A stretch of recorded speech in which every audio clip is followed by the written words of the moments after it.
Et on démarre tout d'abord cette édition avec cette première image. L'équipe de France de tennis s'est entraînée hier à la Ligue des Flandres à Marcq-en-Barœul. En attendant de découvrir aujourd'hui le cours du stade Pierre-Mauroy, les joueurs français ont échangé quelques balles sur la terre battue nordiste à 3 jours des premiers matchs ce vendredi. On voit sur ces images une opposition de double entre Julien Bento et Richard Gasquet d'un côté, face à Gaël Monfils et Gilles Simon de l'autre. Un peu plus tard dans l'après-midi, hier, les Suisses sont également arrivés dans la région.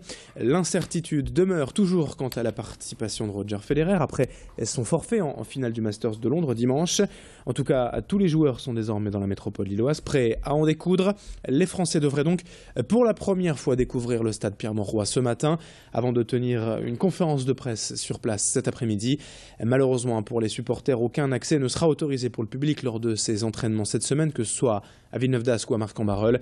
Nous y reviendrons bien évidemment, car Grand Lille TV, c'est la chaîne pour tout voir et tout savoir tous les jours de cette finale de Coupe Davis. Pour les fans de tennis d'ailleurs à Lille qui souhaiteraient tout de même apercevoir les joueurs français cette semaine, sachez qu'il réside à l'hôtel Alliance au Quai du Vau. Le couvent des Minimes et son cadre confortable ont été choisis par la fédération pour accueillir l'équipe ces quelques jours. Bien évidemment, il faudra être patient pour espérer voir les stars françaises, mais en journée avant ou après l'entraînement, les joueurs passeront forcément par leur hôtel. Alors avis aux amateurs curieux et motivés pour peut-être une photo ou un autographe. Autre information en images, ce mardi on revient sur la démolition à l'île-Fives d'un bâtiment désaffecté en bordure de la voie rapide urbaine.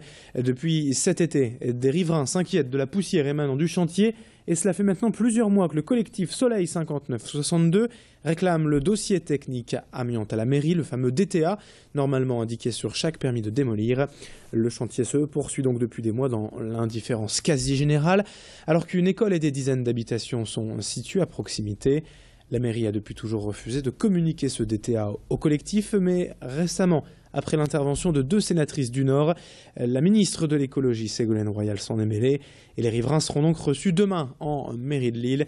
Mais il sera trop tard, car l'ironie de l'histoire, c'est justement demain que le chantier de déconstruction doit se terminer. Mais au moins, les Fivois seront enfin ce qu'ils ont respiré durant plusieurs mois. Macha Grunessen a rencontré les membres de ce collectif. Si ce document, le fameux DTA, existe, il doit être communicable. Donc, nous supposons, jusqu'à preuve du contraire, que le document existe et que ce document nous sera donné, je vais dire, ce mercredi, puisque nous avons rendez-vous avec monsieur le directeur général des services de la ville de Lille, qui nous a invités à le rencontrer pour que nous puissions effectivement vérifier que la population fivoise n'a pas été, je vais dire, sous le vent des déchets de ce chantier. 7h18, dans le reste de cette édition, on enchaîne avec ces chiffres publiés hier par l'INSEE. Un habitant sur 2 dans la région vit aujourd'hui avec moins de 1 460 € par mois et 1 sur 5 vit sous le seuil de pauvreté. Des chiffres bien inférieurs malheureusement à la moyenne nationale et qui traduisent une bien triste réalité. Le Nord-Pas-de-Calais est désormais la région de France la plus pauvre, avec donc 19,7% des habitants vivant sous le fameux seuil, alors que dans le pays ce taux est de 14,3%. Selon l'INSEE, ce phénomène touche particulièrement les familles monoparentales et les jeunes. Enfin, élément aggravant, le taux de pauvreté dans la région a fortement augmenté dernièrement, plus 2,1% en 3 ans, entre 2008 et 2011. Alors puisque l'on parle de pauvreté, parlons aussi de solidarité tout de même avec cette initiative des pizzerias Speed Rabbit dans la métropole lilloise.